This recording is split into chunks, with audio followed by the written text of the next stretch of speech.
मैं ओंकार हूं।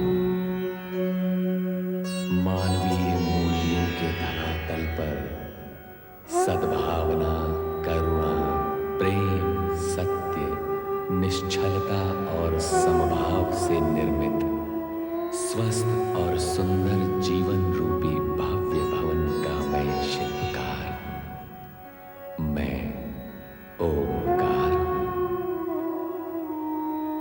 हिम शिखर पर भगवान शिव के सम्मुख पार्वती अपनी सखियों जया विजया के साथ आकर उनकी आराधना करती है।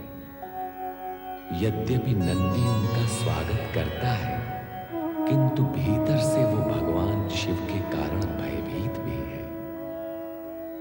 उधर देवगण ब्रह्मा को खोजकर उनके समक्ष उपस्थित होते हैं और तारकासुर के अत्याचारों से मुक्ति का उपाय पूछते हैं। सरस्वती उन्हें ब्रह्मदेव के रचनात्मक कार्य में बार बार बाधा डालने से टोकती है, पर नारद वहां आकर देवगण के पक्ष में ब्रह्मा जी से सहयोग की अपेक्षा करते हैं। ब्रह्मा जी का ध्यान भंग होने पर वे भोलेनाथ शिव की शरण में जाने का आदेश देते हैं। इसके लिए वे काशी विश्वनाथ की महिमा का गुणगान करते हुए उसे शिव की श्रेष्ठ भूमि और परम पूज्य ज्योतिर्लिंग बताते हैं और उसी की आराधना करने के लिए कहते हुए अर्धनारीश्वर से उत्पन्न नर नारी की कथा का वर्णन भी करते हैं।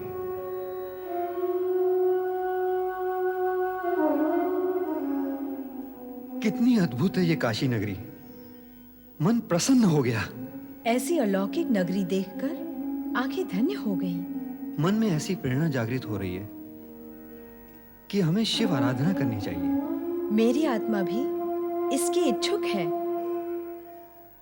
ओम नमः शिवाय। ओम नमः शिवाय।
हमारा प्रतिरूप निखर आया है शिवा। हाँ, मन भी मुखर हो उठे हैं। दोनों तपस्या में लीन हैं। ओम नमः शिवाय। तपस्या पूर्ण हो गई। तपस्या का प्रतिफल इन्हें प्राप्त होना चाहिए। अवश्य। तो चले पृथ्वी पर। चलो। ओम नमः शिवाय।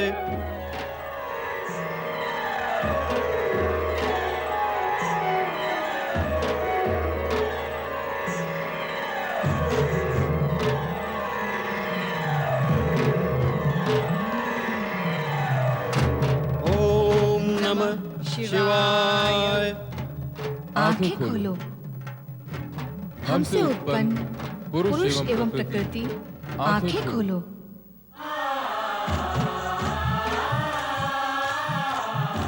हमारी ओर देखो।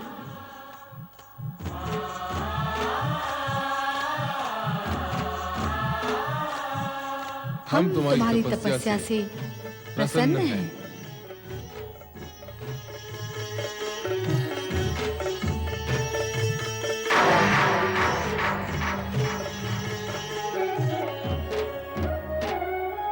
तुम अपने जिन माता पिता के दर्शन के लिए व्याकुल थे, वे हम ही हैं।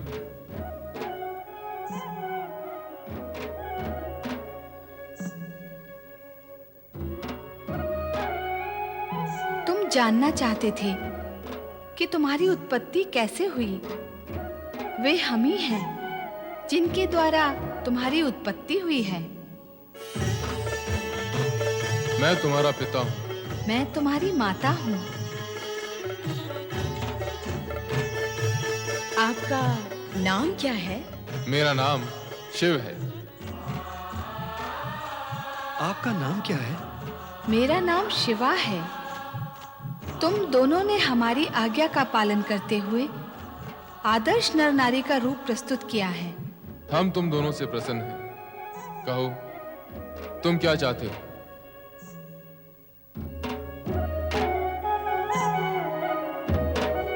अपनी मनोकामना कहो, हम उसे पूर्ण करेंगे। हम क्या बताएं कि हम क्या चाहते हैं? हमारी मनोकामना क्या है, हमें ज्ञात नहीं। हम आप ही से उत्पन्न हुए हैं। आप ही बताएं कि हमें क्या मांगना चाहिए।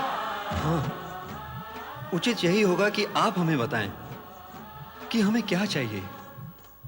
प्रभु, हमसे उत्पन्न इन जगत के प्रथम नरनारी युगल की तपस्या को अमर करने के लिए आप सदा सदा के लिए काशी विश्वनाथ ज्योतिर्लिंग के रूप में प्रतिष्ठित हो जाएं। आपके ज्योतिर्लिंग की आराधना से काशी में मुक्ति कामना से आए आपके भक्तों का कल्याण होगा। तथास्तु।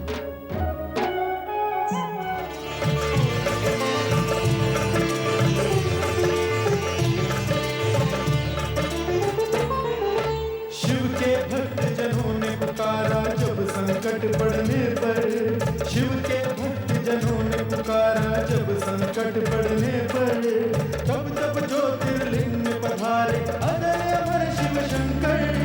अजय अमर शिव शंकर, अजय अमर शिव शंकर, अजय अमर शिव शंकर, अजय अमर शिव शंकर, अजय अमर शिव शंकर, अजय अमर शिव शंकर, अजय अमर शिव शंकर, अजय अमर शिव शंकर।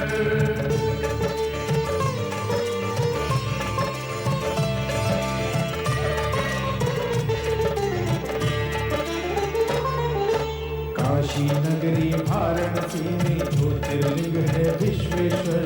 मुक्ति धाम है ये काशी जो शिव जी का है प्रिय नगर। अविमुक्तेश्वर लिंग है जिसकी स्वयं प्रभु ने स्थापना की। इस लिंग की हर शिव गण ने पाशुपत योग से पूजा की। यही पे प्रकृति और पुरुष ने शिव शक्ति का ध्यान किया। उनको अर्पित होके अर्जित यही पे मन का ध्यान किया। काशी के विश्वेश्वर लिंग की महिमा कहीं न जाए। इनके दर्शन करके मानव पाप से मुक्ति पाए। विश्वनाथ शिव की जय हो, विश्वनाथ शिव की जय हो, विश्वनाथ शिव की जय हो, विश्वनाथ शिव की जय हो, विश्वनाथ शिव की जय हो, विश्वनाथ शिव की जय हो, विश्वनाथ शिव की जय हो, विश्वनाथ शिव की जय हो।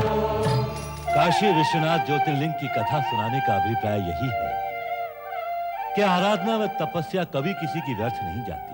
हाँ भगवान, संपूर्ण कथा का भावसार यही है कि आराधना भक्त को भगवान तक पहुंचाती है। परमपिता, आपने अत्यंत सारगर्भित कथा सुनाई है। ये कथा संपूर्ण जगत के लिए आदर्श प्रस्तुत करती है। संपूर्ण जगत इसका लाभ उठाए, ये उत्तम है, किंतु तुम्हें भी इसका लाभ उठाना चाहिए पुत्र नारद। इसमें तो शंका है ही नहीं परमपिता। है कैसे नहीं? तुमने कथा सुनाने से पूर्व ही पार्वती की आराधना सफल होने में शंका प्रकट की थी। यह कथा भविष्यवाणी भी करती है कि पार्वती की आराधना अवश्य सफल होगी। परमपिता, यदि आपकी कृपा होगी तो अवश्य सफल होगी। फिर भूलते हो नारद, पार्वती मेरी नहीं शिव की आराधना कर रही है, इसलिए उसकी आराधना शिव पूर्ण कर सकेंगे, मैं नहीं। सत्य ही है, जिस प्रकार अर्धनारीश्वर से उत्पन्न नर नारी को भी शिव दर्शन के लिए अनेक प्रकार के कष्ट उठाने पड़े और समय लगा, उसी प्रकार पार्वती को भी सफलता और कृपा प्राप्त होने से पूर्व समय अवश्य लगेगा। कामना पूर्ति के पूर्व ही पार्वती को अनेक प्रकार की नारी लीलाओं से विचरना होगा। कामना पूर्ति के पूर्व ही पार्वती को अनेक प्रकार की नारी लीलाएं करनी होगी। और पार्वती ही क्यों, उसके माता पिता और उसके भाई को भी उसका सहयोग करना होगा। पार्वती को अपने माता पिता और परिवार का ही विरोध सहन करना पड़ेगा, उसके पश्चात ही उसकी कामना की पूर्ति हो सकेगी।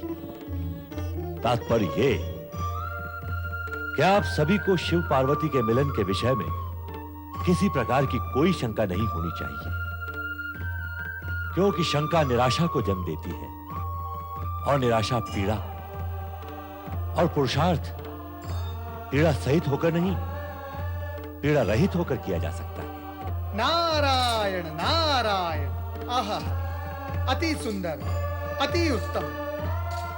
ऐसा ब्रह्म वाक्य इससे पहले कभी नहीं सुना देवराज। पुरुषार्थ पीड़ा रहित होकर किया जाता है, पीड़ा सहित नहीं। हाँ देवऋषि, सुना।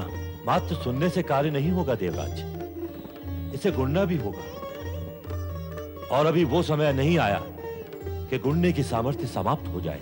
तो क्या ऐसा समय आएगा परमपिता? हाँ नारद, कलयुग में ऐसा ही होगा। ब्रह्म वाक्य सुनने वाले तो बहुत मिलेंगे, लेकिन गुणने वाले नहीं। सुनने सुनाने वाले बहुत अधिक होंगे, लेकिन गुणने गुनाने वाले बहुत कम। अर्थात क्या नारद, कलयुग में जन जन बड़े बड़े और ऊंचे ऊंचे वाक्य बोलेगा और सुनेगा, किंतु कार्य छोटे छोटे और नीचे नीचे करेगा। इसलिए कहता हूं देवराज कि इसे गुण लो और सोच समझकर इसका लाभ लो। इसी में तुम्हारा और समस्त देवताओं का कल्याण है। नारायण नारायण, लाभ उठाइए देवराज, लाभ उठाइए। परमपिता ब्रह्मदेव का मार्गदर्शन आपको सफलता के मार्ग पर ले जाएगा। देवऋषि, इस समय मैं क्या पुरुषार्थ करूं? धैर्य पूर्वक प्रतीक्षा करना भी एक पुरुषार्थ है देवराज। प्रतीक्षा ही तो मैं कर रहा हूं। विवशता से नहीं देवराज, विवशता से नहीं, धैर्य से। विवशता से की गई प्रतीक्षा में खीज, पीड़ा और निराशा होती है, किंतु धैर्य से की गई प्रतीक्षा में आनंद और भविष्य की सुखद कल्पनाएं होती हैं। दुख तो इसी बात का है कि इन सब बातों का ज्ञान होते हुए भी तारकासुर के अत्याचारों ने मेरे विवेक और मेरी बुद्धि को कुंठित कर दिया है। मेरा विचार है अब हमें चलना चाहिए देवराज। क्षमा करें ब्रह्मदेव, हम आपको बार बार आकर कष्ट देते हैं। वो तुम्हारा अधिकार है देवराज। नारायण नारायण। तो अब भविष्य में क्या कार्यक्रम है देवराज? ऐसे ब्रह्म वाक्य सुनने के पश्चात धैर्य पूर्वक प्रतीक्षा करने के अतिरिक्त और क्या कार्यक्रम हो सकता है देवऋषि? ब्रह्मदेव ने काशी विश्वनाथ ज्योतिर्लिंग की इतनी अर्थपूर्ण कथा सुनाई, उसका कुछ भी लाभ नहीं उठाएंगे? नारद, देवराज मेरा अभिप्राय नहीं समझ रहे हैं। मां, मैं समझा देता हूं। अर्धनारीश्वर के तन से उत्पन्न नर नारी को शिव कृपा और शिव दर्शन शिव आराधना से ही प्राप्त हुए थे। पार्वती को भी शिव आराधना से ही शिवजी प्राप्त होंगे। इसीलिए मनोकामना पूर्ति और सफलता के लिए शिव आराधना अनिवार्य है। शिव आराधना करने से शिव प्रसन्न होकर मनवांछित फल प्रदान करेंगे। ब्रह्मदेव, केवल मैं ही नहीं, हम सभी देवगण मिलकर शिव आराधना करेंगे। हाँ, अवश्य करेंगे। कल्याण भव।